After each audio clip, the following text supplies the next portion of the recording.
Good afternoon. Welcome to the City of Toronto's COVID-19 media briefing for Friday, May 15th, 2020. Joining us today is Mayor John Tory, Toronto's Medical Officer of Health, Dr. Eileen Davila, and Toronto Fire Chief and General Manager of the Office of Emergency Management, Matthew Pegg. Mr. Mayor. Brad, thank you. And I have quite a bit to cover today, but I'll get on with it. Work is well underway to prepare for the coming reopenings. Thanks to our city staff preparing ahead, we're ready to open the city's golf courses starting Saturday morning. The tee times, in fact, are almost all booked up until next weekend, and the off-leash dog parks are ready to open when the provincial order is lifted, which will happen on Tuesday.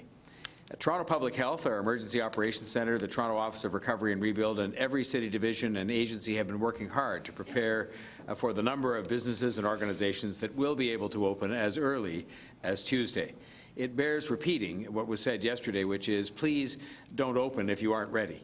And that's because the COVID-19 virus is still a deadly threat in our community. It isn't worth the risk to you or to your employees or to your customers or the city, for that matter, to open prematurely. I know the vast majority of businesses that open and the vast majority of residents visiting retail or playing golf, for that matter, will do the right thing and follow the public health advice and take every precaution they can to help stop the spread of this virus. I am sensitive to the fact that I have been more often than not the bearer of bad news on playgrounds, Pride, the X, the Caribbean Carnival, and a host of other things. But within the context of those decisions and others that I'm about to share, I want to assure you of two things. First, every single decision has been based on expert health and medical advice that we receive without exception.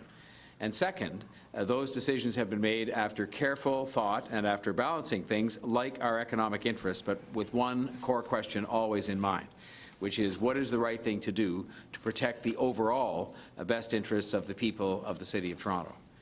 COVID-19 has changed dramatically how we live our lives and has led to cancellations of many important parts of those lives, all of these cancellations, of course, hopefully being temporary.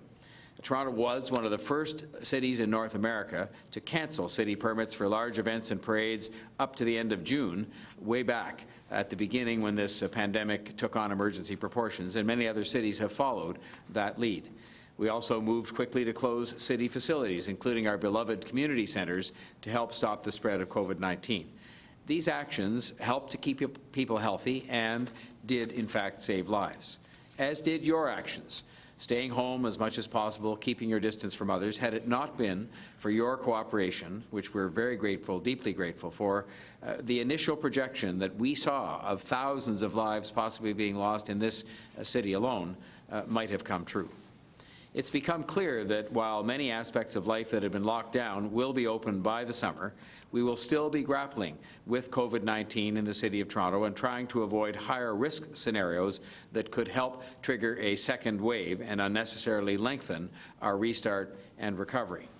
I think that the notion that this summer was going to be very different was clear when the CNE announced earlier this week that the X would have to be cancelled for 2020. Now, while city staff have been working hard to try to find a way forward when it comes to our city recreational programs for the summer, it has become all too clear that the programs as originally planned cannot go forward in our new COVID-19 reality. Today, we are announcing with great regret that all planned summer camps and summer recreation programs will be cancelled based on the advice of our public health professionals. Refunds will be issued immediately to all of those who have pre-registered, and all fees should be returned in the coming weeks. At my request, city staff are working on a plan for modified recreation programs that could be offered for a smaller number of children starting as early as mid-July. And this would be subject to two important conditions. First, we must see continued improvement beyond where we are today in the COVID-19 public health numbers for Toronto. And second, the provincial order, which would at present preclude such programs, would have to be modified or lifted. Any such modified program would only proceed after a rigorous review by public health officials and their sign-off. Now, I know this decision will upset many families, and it will cause hardship for those who rely on these camps and programs the most. But nothing is more important than the health of our children. We just cannot put them at risk by having programs that may not fit within the context of conditions as we find them. And of course, there's a lot of advanced planning that has to be done, decisions that have to be made today as opposed to some later time. In our current environment, where it hasn't been yet deemed safe to have the schools open, we can hardly be going full steam ahead with summer camps, though we're going to have a more modest Plan B ready if things continue to improve, as we all hope that they do. As the city announced earlier today, also based on public health advice and a strong recommendation from our Economic Development Office, we will also be cancelling city permits for large festivals, parades, and major events in both July and August. To be clear, this doesn't apply to Toronto's major sporting events. Those aren't covered by city permits and continue to be subject to the provincial emergency orders banning large gatherings. Many events, including Caribbean Carnival, have already announced they won't be going ahead with physical gatherings this year. So this cancellation today covers a range of events, including the beloved Taste of the Danforth, one of my favorites, the Taste of Manila, and the Beaches Jazz Festival, also two of my favorites. We hope this will provide clarity to the organizers who start planning these events well ahead of time, and they need to know now before they start signing substantial contracts which would imperil their financial viability if we then later had to withdraw these permits because the health numbers weren't good enough. I know how much our residents love these events. I do too. But right now, from a public health perspective or even a financial perspective for the organizers, these events just cannot be assumed that they can proceed as originally scheduled. I hope that particularly for the events cancelled in the month of August, there may be hope that some, like for example the Taste of the Danforth, could go ahead in the fall if conditions are right by that time and if that is the wish of the organizers. Our economic development staff will be there to help these festivals get through this difficult period for them, because obviously these cancellations impose a hardship on them as well as for the people who would have attended. To help with the impacts of these cancellations, I'm also announcing today that we will repurpose grant funding that was previously approved by City Council in order to affect and support festivals that have been affected by the COVID-19 pandemic.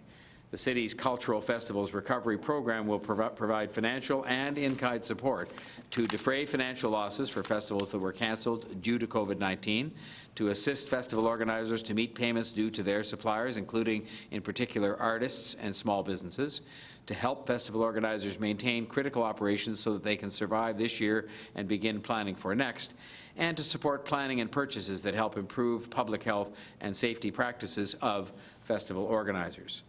I want to thank the city's Cultural Festivals Recovery Program in-kind partners, including Resolved, who donated software development services, as well as FOREC, BAM Productions, and the Leadership Emergency Arts Network, among others, who will provide advisory services to strengthen the planning capacity of third-party event organizers, particularly for health and safety, and help festivals to play a key role in the city's economic recovery. These companies are just a few more examples of the numerous Toronto enterprises that have stepped up over the past few months to form partnerships with us and help the city to respond to this pandemic and ensure that we will see as full a recovery as possible as soon as possible. Festivals interested in applying for the Cultural Festivals Recovery Program can visit the city's website at www.toronto.ca/COVID-19. Now, while I know the bad news keeps coming, there is so much work going on in our city right now, and it is worthy, especially on the Friday of a holiday weekend, to highlight just a little bit of that. We are making such great progress with our community partners in feeding Toronto residents who need our help, especially those who are elderly and infirm. Since I launched the program on April 7th with staff and colleagues, the Red Cross Food Hamper Delivery Program for seniors and isolated persons has done very impressive work, and I want to thank everybody involved in what is a first-class endeavour that Toronto can be proud of. 2,152 eligible residents registered for food hampers. 2,588 food hampers have been delivered. The average age of residents using the food hamper service is 65, with women comprising 68% of that group. And then we move on to discussing the 12 Toronto Public Library food banks. They have created 9,658 food hampers serving 5,813 households, with 15,272 individuals benefiting from those hampers. More than 1,000 books have been distributed as part of the hamper service, and city staff are working on opening 2 additional food banks in recreation centres in 2 areas with high food access needs. We're already planning what food bank sites can continue through the restart and recovery, or where alternative sites can be set up to continue helping residents in need. Finally, and I'm not sure, quite candidly, whether this qualifies as good news or bad news on my theme of the day, depends where you sit, I suppose, we are working to resume committee meetings and council meetings here at the City Hall. I will be calling another special meeting of City Council for Thursday, May the 28th, to consider pending urgent business. Council committee meetings will resume in June on a revised schedule, ending with a regular council meeting scheduled for June 29th and 30th, as in so many areas of life we try to get back to more normal ways of doing business. Committee and council meetings between now and then will be held virtually until the gathering and distancing rules, mostly which fall under provincial orders, change, but we are getting on with the important city business that needs to be done. All meetings will be streamed live online so that the public can follow the meetings, and we are also making arrangements for virtual deputations to be received from the public at committee meetings. The clerk will be issuing a notice this afternoon and updating the meeting schedule, which can be found at toronto.ca/council. So we've made it through another week in our fight against COVID-19, and as we go into the Victoria Day weekend, there are 2 people, and they're people that you probably haven't met before, but I know you've seen them. And I want you to know how much they have helped us every day and how much they consider me, because I'll admit it, the scourge of their existence because I speak quickly. You may not know that the 2 interpreters we have providing interpreting services for the COVID-19 press conferences are Sarah Stadnicki and Glenda Messier. Sarah works on screen and Glenda is behind the scenes. And I want to thank them for their hard work and dedication every single day and apologize to them for speaking as quickly as I do. I hope that you 2 in particular, as well as everybody else out there watching our update today, have a safe and restful weekend.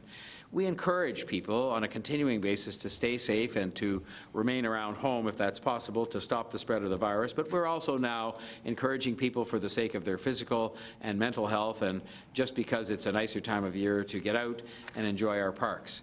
We will begin the active TO road quieting and road closures. We're actively underway with the Quiet Roads program, and the road closures will take place for the first time this weekend on the first roads chosen for that around the Martin Goodman and Lower Don trails. And I know most people have got the message about physical distancing, which I'm sure will be repeated by the Medical Officer of Health, but please keep that in mind as you go about everything. I was saying earlier today, we have signage now that has, I think, 3 geese, 2 golf clubs. What else do we have? We have just about everything you can imagine, trying to illustrate what physical distancing is all about. And if you're in a place where you can't keep your distance, we encourage you to consider wearing a mask. Much of the next stage of our fight against COVID-19 rests on personal responsibility by business people, yes, and by government officials, yes, but mostly by the 3 million people that live in the City of Toronto. And I know that we're up to this challenge, and we will get through this because we all want to get through the emergency as quickly as we can and get back to festivals and summer fun and summer camps and all kinds of things that Torontonians enjoy so much. So I will now invite Dr. Eileen de Villa, our Medical Officer of Health, to give her report for the day. Thank you, Mayor Tory, and good afternoon. Today, there are 160 new COVID-19 infections in Toronto. To date, 6,034 people have recovered, an increase of 183 since yesterday. More detailed data on the status of COVID-19 cases in our city is available on our website.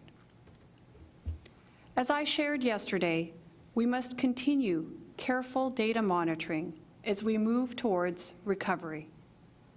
Our data will tell us if our local situation is changing and make sure that we are ready to act as needed. Mayor Tory stated in his remarks, until we reduce the spread of COVID-19 in our city, it is not the time for large gatherings.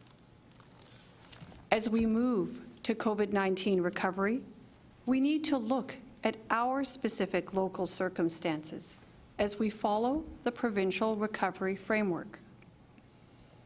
This includes making sure we continue to reduce the number of new cases of COVID-19 infection, that there is capacity in our hospitals to manage surges in COVID-19 cases while still providing all the other medical care that people need, that we have enough public health resources and capacity to manage an increase in COVID-19 cases, and that there is enough testing and surveillance capacity in the provincial system to quickly detect new cases and virus spread in our community.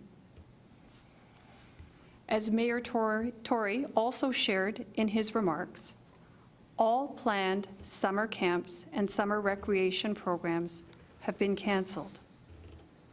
We know how important these camps are to the health of our children and their families, and I know that they are a fun part of summer for many in our city. This is why my team is working with the city's Parks, Forestry, and Recreation Division to provide guidance on how they can provide a modified version of summer day camps this year that are safe for our youth, if provincial restrictions are lifted and our local conditions allow. On another topic, as you may know, the province leads all COVID-19 testing in Ontario. Yesterday, they announced that anyone in the province who has one or more symptoms of COVID-19 can now get tested at a local assessment center. While more testing will result in an increase in local case numbers, this will give us a better picture of our local situation. As always, we will identify close contacts of people who test positive for COVID-19 and quickly move them into self-isolation before they develop symptoms to reduce virus spread. This is critical as we move forward from COVID-19 response to COVID-19 recovery. Globally, we are also learning more about the symptoms of COVID-19. While the initial focus for diagnosis of COVID-19 was on symptoms like fever, cough, and difficulty breathing, we now know that COVID-19 can present with headache, sore throat, runny nose that doesn't fit with your typical seasonal allergies, loss of taste or smell, nausea, vomiting, diarrhea, or abdominal pain. If you or a family member are experiencing one or more of these symptoms, you can be tested for COVID-19 at a local assessment center. For a list of Toronto locations, I encourage you to visit our website. I know this pandemic is affecting all of us, and it is weighing on our mental health. We all have hard days and are trying our very best to manage our current circumstances. I want to take a moment to ask everyone to find some positives in these extremely difficult times. As I've shared before, I find going out for a walk and listening to music a great way to decompress and to insert a positive moment into my day. There is a growing body of evidence that music and other arts have a powerful impact on our mental and emotional well-being. Think of the times you've been soothed by a melody or found comfort in the lyrics of a song. Music can make us happier, can lower our stress levels, and help us sleep. In many ways, music and other creative arts are a glue that hold us together. It is a common thread through good times and in bad. As we all seek comfort and hope, many of us find these in the power of music and art. I continue to admire and be inspired by the creativity in our city. And I would like to end this week with some positive examples that stood out for me and I hope will inspire you too. I've heard of musicians recording background vocals for their upcoming new albums at home while juggling childcare and other responsibilities. Others are offering online music tutorials for some of their popular songs.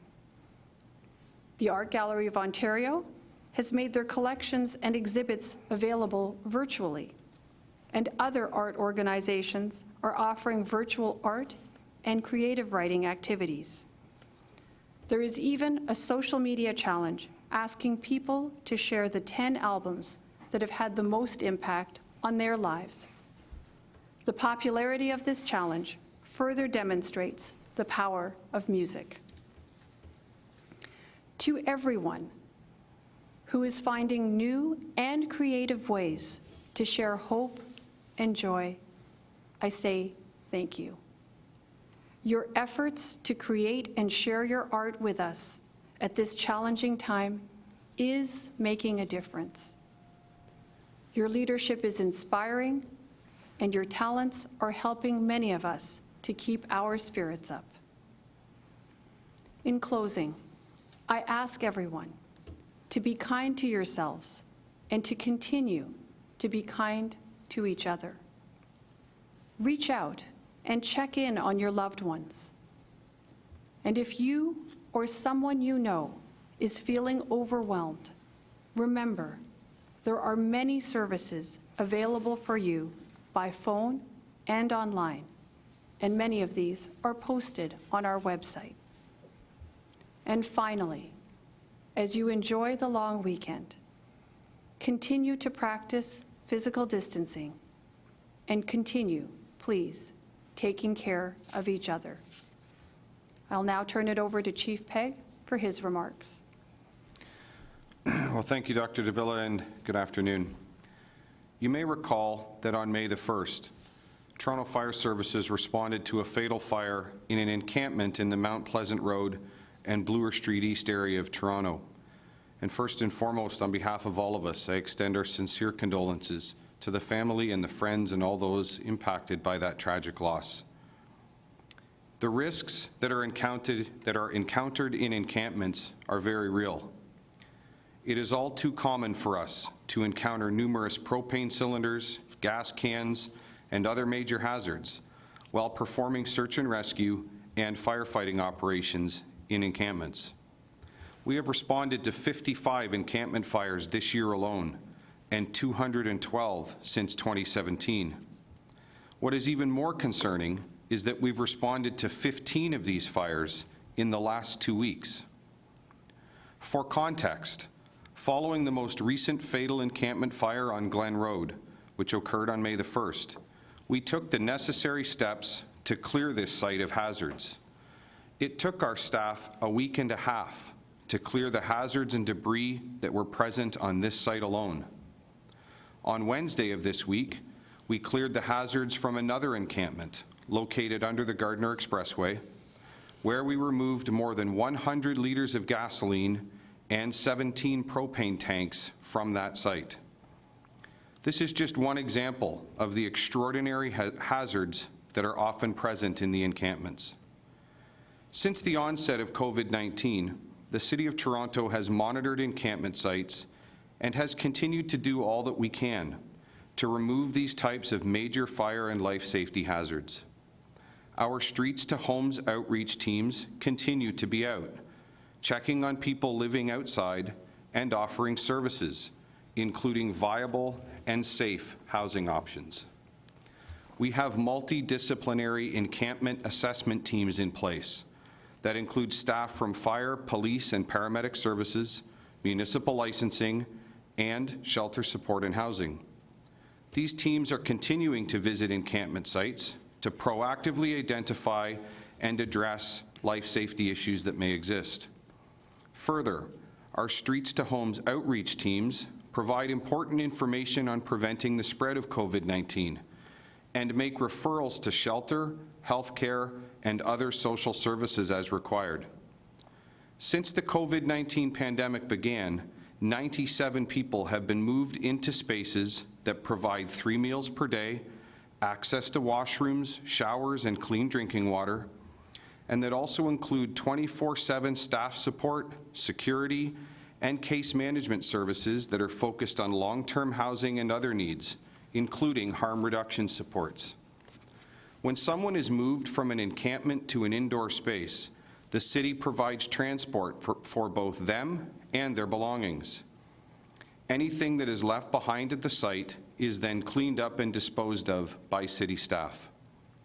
Over the last 10 years, more than 6,000 people have been successfully housed through our Streets to Homes program.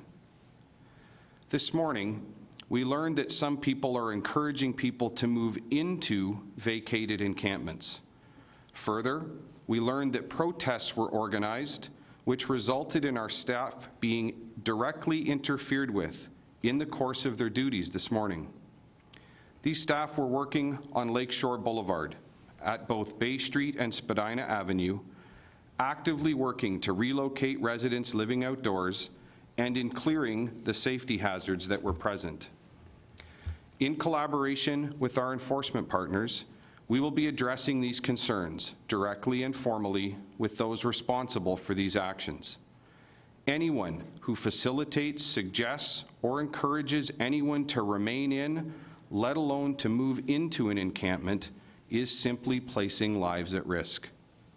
To recap, there have been 55 encampment fires this year and 15 in the last 2 weeks.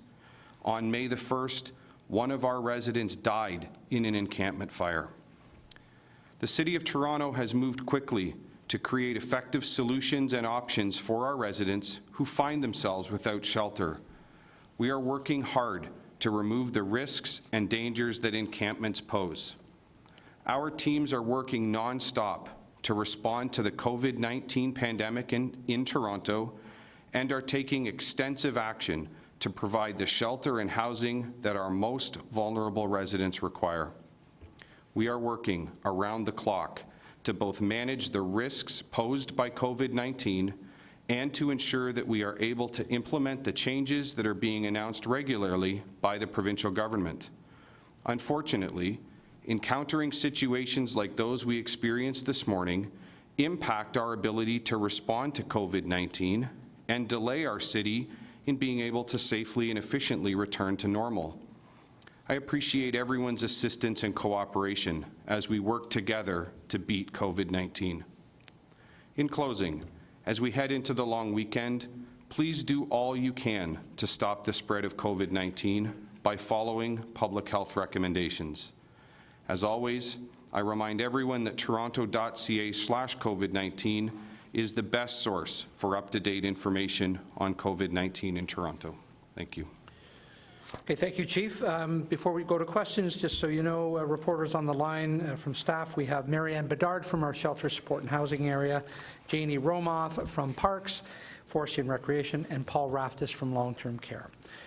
First question is to Camille Caramale from Global News. Camille, go ahead. This is a question for Mayor John Tory related to quiet streets. So just speaking with lots of residents at Kensington Market, they're saying that the partial closure is actually causing more problems and doing more bad than good because it's funneling cyclists, pedestrians, and drivers into a very narrow spot, and those barriers really aren't doing anything, so it's causing more hazards. Just what's your response to that, and is there a way around that? Is there a way to improve that, and are you looking at that at all? Yes, we've said from the outset that first of all, we moved quickly to try and get some of these areas quieted on the Quiet Streets program as quickly as possible. And obviously, we indicated there's going to be other physical means of setting aside the quiet streets, which will be improved.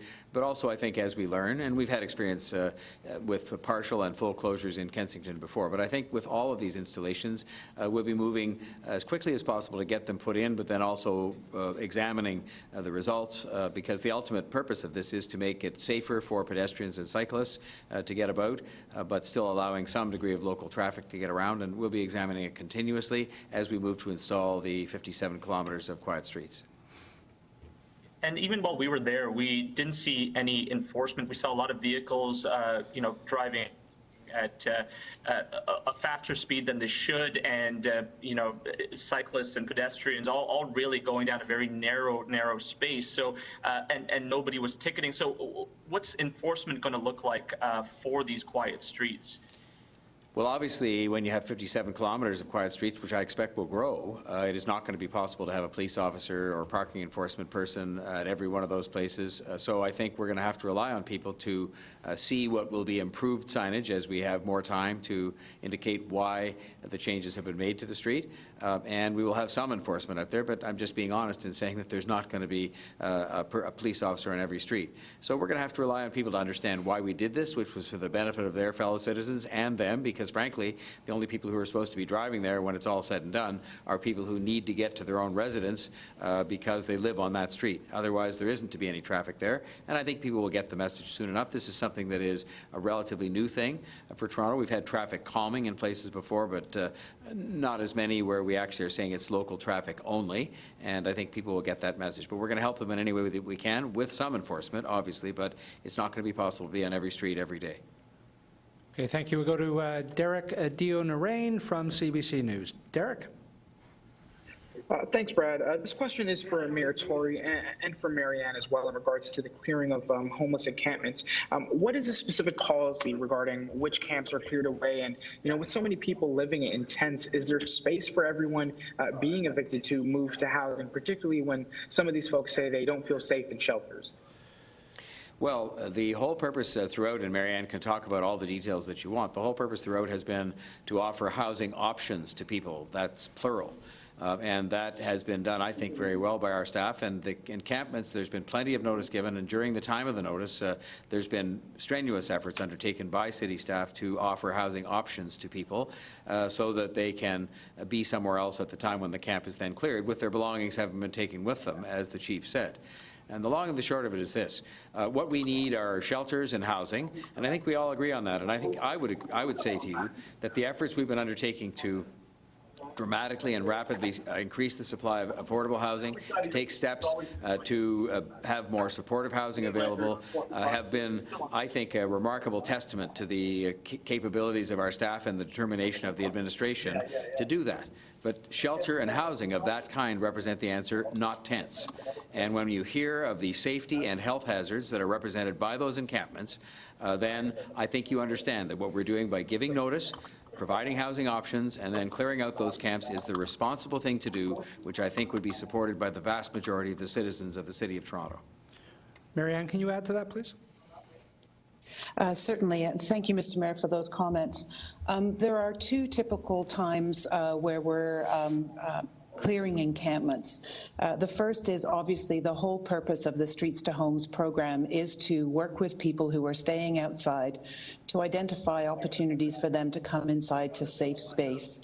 As people agree to do that and we're able to identify spaces for them to move to, then we work with our counterparts in Transportation and Parks and Rec to come and clean up the sites after people leave, when they leave behind belongings that they no longer want. So obviously that's one reason why encampments are cleared, and that was certainly the case with the clearings today. The other reason why encampments are selected for clearing is when there is a safety hazard identified. And again, we work with our colleagues from other divisions. SSHA attends those clearings, and the purpose for us to be there is to provide support to the clients, to connect them with an appropriate referral for shelter, because the encampment is being cleared for safety reasons. Great. And just to follow up here, and especially more in particular with Chief Pegg and some of the comments that he made in regards to the encampment, just to clarify, what were some of the issues that you were seeing with the protesters? Were there any laws being broken? Chief? Sure, thanks. So as I understand the situation this morning, we had teams of people who were on site on Lakeshore clearing previously vacated encampments.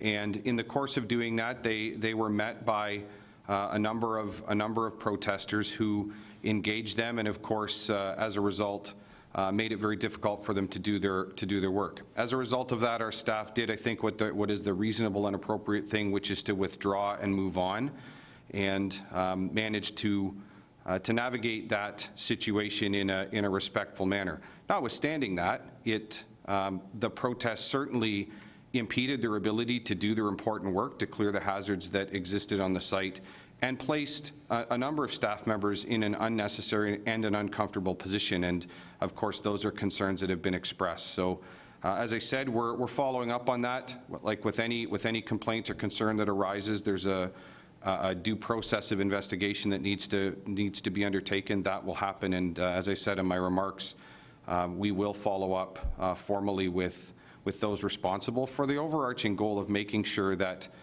such action doesn't happen again, and that we're able to focus on what is always our primary objective, which is ensuring the health and safety of both our citizens and our staff. Okay, thank you. We'll go to Matt Bingley now from Global News. Matt? Hi, good afternoon. Mayor Tory, I'm just wondering if you could tell us what the projected lost revenue for the city will be when it comes to those canceled events this summer, and if you could split that up with the summer camps as well, and if you could tell us just how much more difficult this makes the city's already growing financial problems. Well, I'll ask Janie Romoff to comment on the precise numbers to do with the revenues that we will have to return. And of course, there were costs that were going to be incurred against that for staffing and other expenses related to putting on these camps and recreational programs that also will not be incurred, pending our success, if we can have it in the right conditions, to offer some kind of a program later in the summer. I will just say that obviously any money that we lose by way of revenue or any additional expenses to which we've been put as a result of the pandemic make what was already a large problem worse. But contrary to what you might have seen in some of the headlines, we're very hard at work, including getting support from the other governments, and I'm heartened by the comments of Premier Ford and some of the work that's being done in the intergovernmental area. But I will tell you that at City Hall, led by the city manager and myself and our chief financial officer and the budget chief, we're very hard at work developing a plan that will help us to emerge from those financial problems. But we do need help from the other governments. Everything that happens just adds to it. But this one is will make a modest contribution to what's a much larger problem. And on that note, perhaps I'll ask Janie to comment on the specifics of the revenue loss. Janie, please go ahead. Sure. Thank you, Mr. Mayor. So the figures for the summer day camps, as the mayor has noted, we really need to finish all the work on the new program that we're developing to get what the net costs will be to the city. But the straight revenue around summer day camps is approximately $7 million. As the mayor noted, there are a number of expenses that are against that revenue, and there will be a new financial model brought forward if we're able to run the new program. So we can comment a little bit more specifically once all of those numbers are figured out. May I say one more thing about that, which is that one of the reasons that I asked, and our staff have been working so hard to develop what I called a Plan B, some kind of thing that I really hope, if the numbers cooperate and if the provincial order is modified, that we can offer later in the summer, no earlier than mid-July, because the real thing here isn't the money.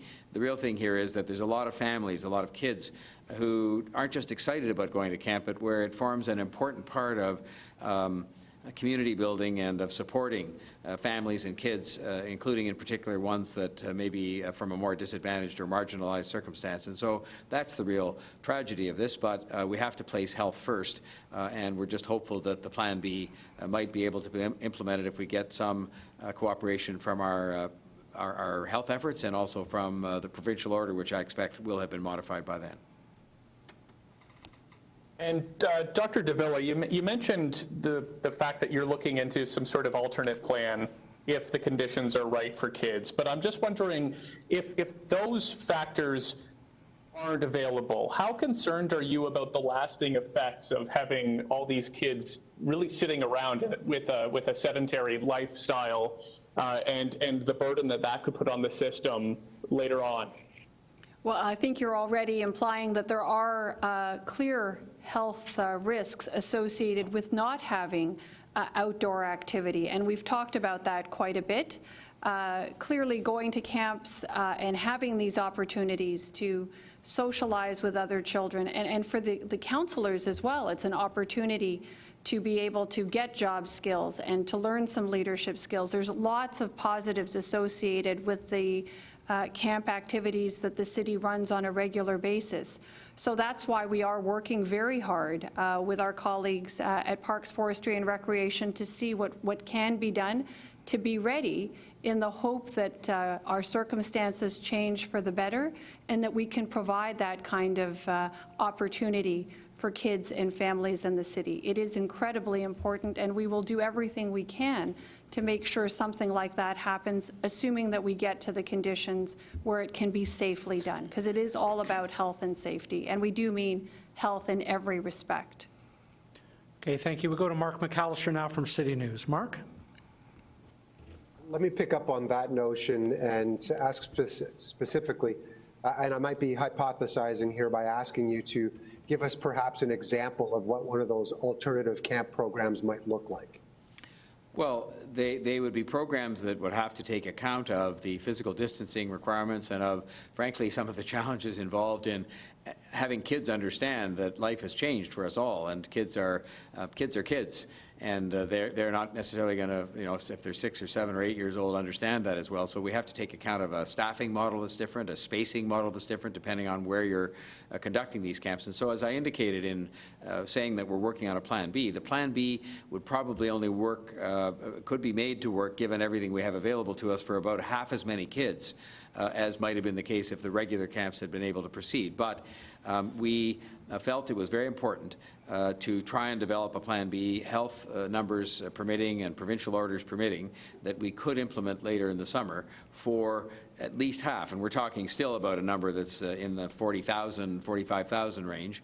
But it's a camp that would have different activities, different staffing levels, and different spacing, only because we have to keep distance even then, I'm sure, to make sure that these kids and their counselors don't fall prey to the virus.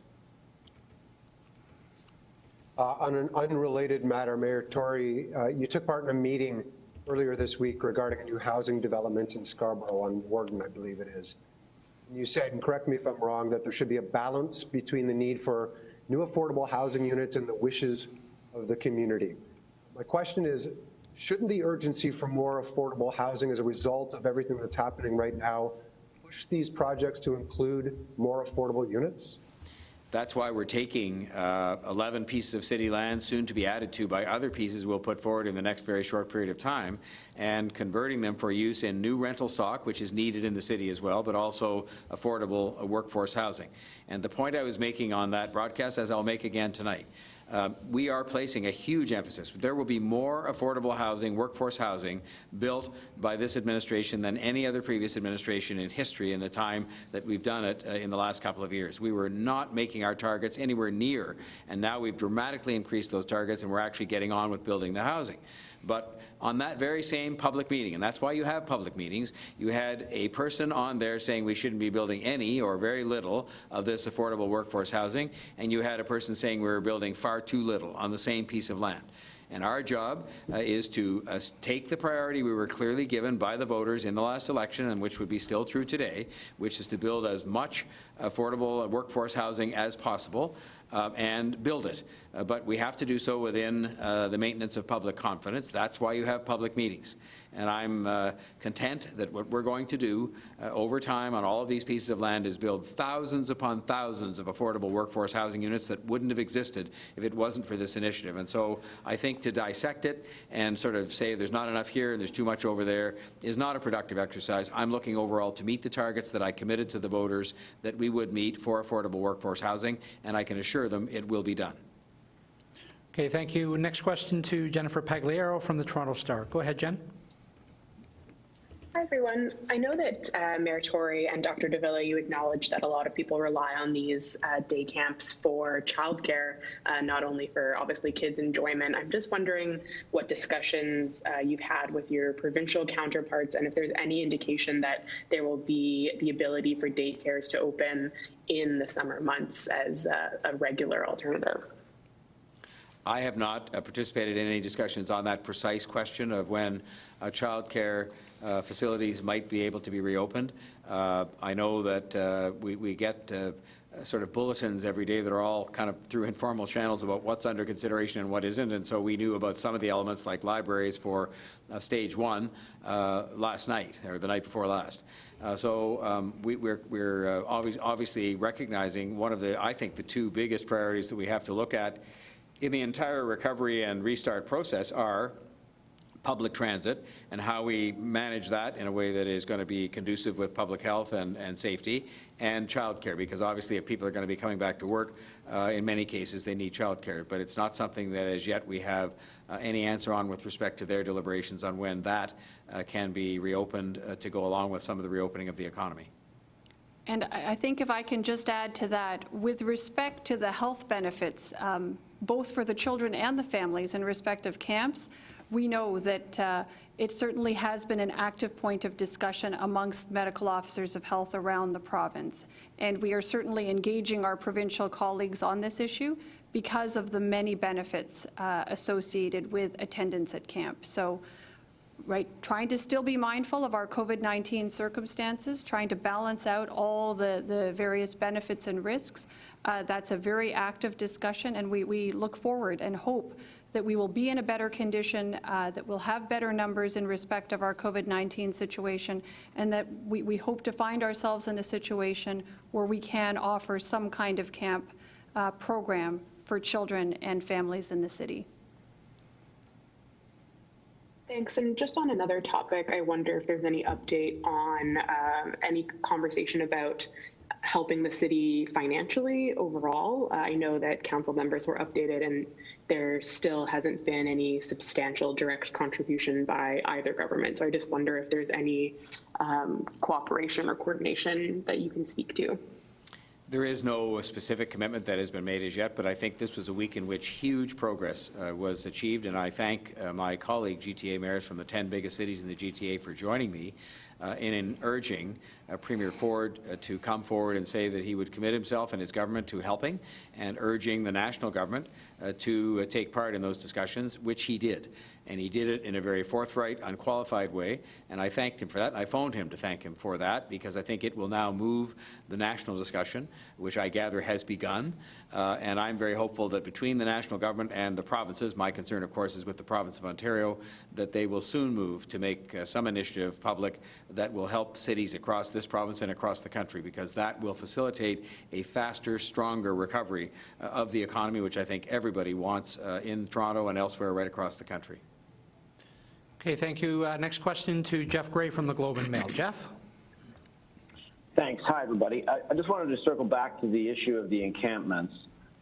People who were there this morning told me that there were homeless people there. These weren't vacated encampments, and that they were upset with what they were offered. They say that in several cases they were offered a place in a shelter somewhere that some of these folks don't want to go because obviously they're afraid of COVID-19. I was hoping that Chief Pegg or Marianne maybe could elaborate on that a bit.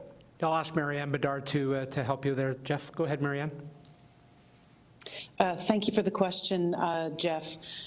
Yes, there was one gentleman who was on the site today who previously hadn't been when the encampment was cleared last week.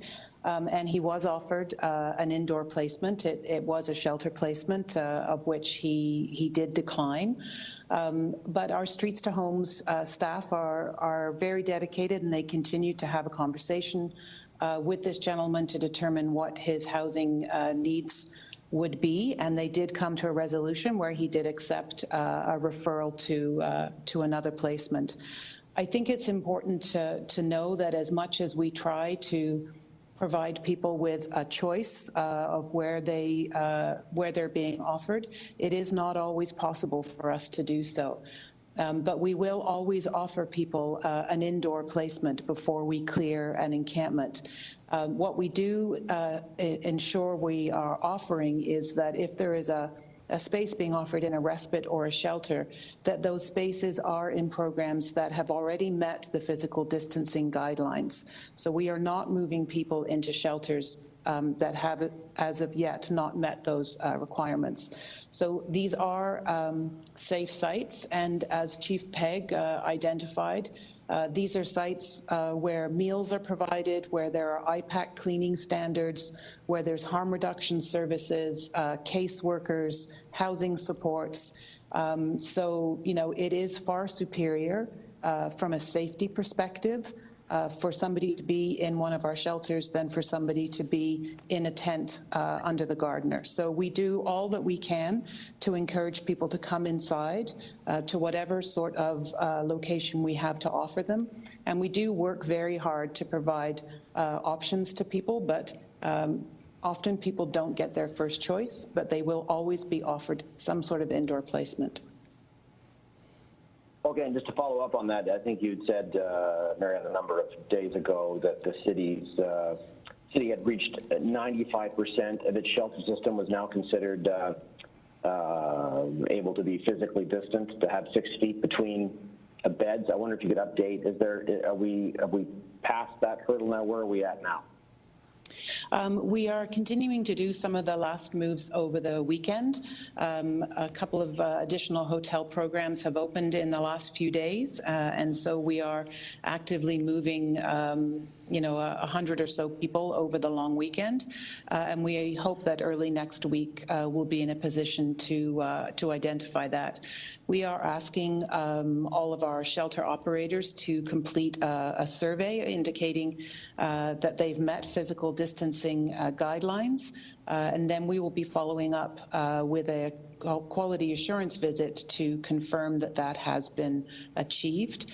And we will also be putting a directive out that requires people to maintain those physical distancing spaces once they have been achieved, so that once we do achieve that level of safety in the shelter system, that it's not lost. Okay, thank you. Next question is to Beatrice Weiman from CP24. Beatrice? Thanks for taking my question. I just wanted to circle back to summer camps.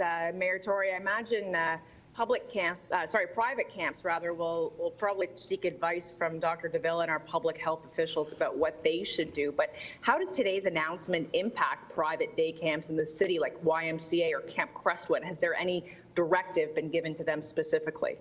Well, there's an existing order in place, put in place by the Ontario government, which has not been lifted for camps. So that one of the reasons we had to come to the conclusion we did in order to give advance notice to parents, sufficient advance notice to parents, and to make our own plans to move on to Plan B was because that order is still in place. So that if it remained in place, or even if the number was taken as has been speculated from, say, 5 people to 10 people, unless there's some express exemption given for camps, they would be effectively precluded by the provincial order. So that's why I can't comment on what the impact is going to be on private camps ultimately, but to say as of today they couldn't operate, that could change, and that's the same reason why we've said if things do change both on the public health numbers and on the provincial order, then we will try to move to a Plan B not earlier than mid-July to take account of the excellent experience this would offer for tens of thousands of children and families.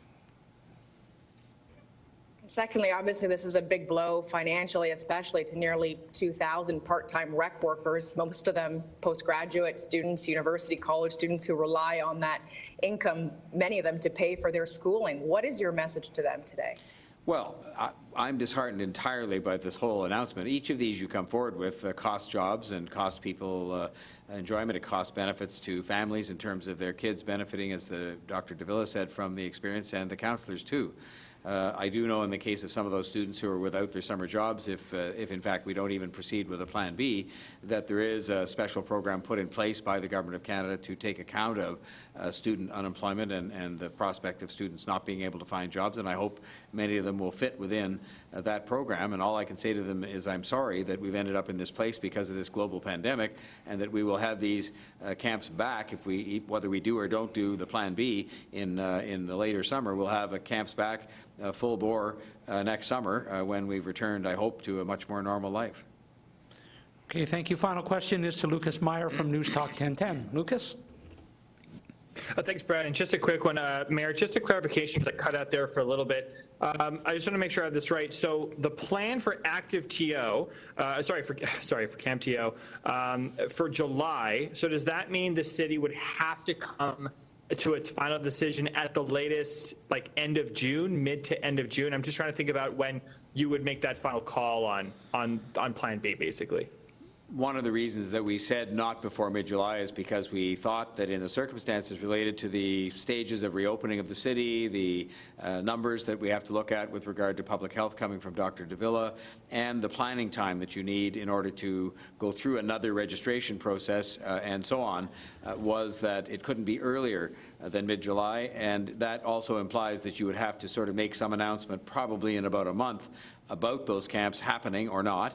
Then you'd have to have the sign up and all of that and the hiring of the staff. So I think it's fair to say that we would have to, in about a month, if not sooner, make a decision on proceeding with those Plan B camps, as I call them, Camp TO, and then we'd be able to proceed with them on that basis. And we've said it won't be before mid-July, and that's meant to, as well, provide us with a little bit of latitude with still 6 weeks left in the summer at that time.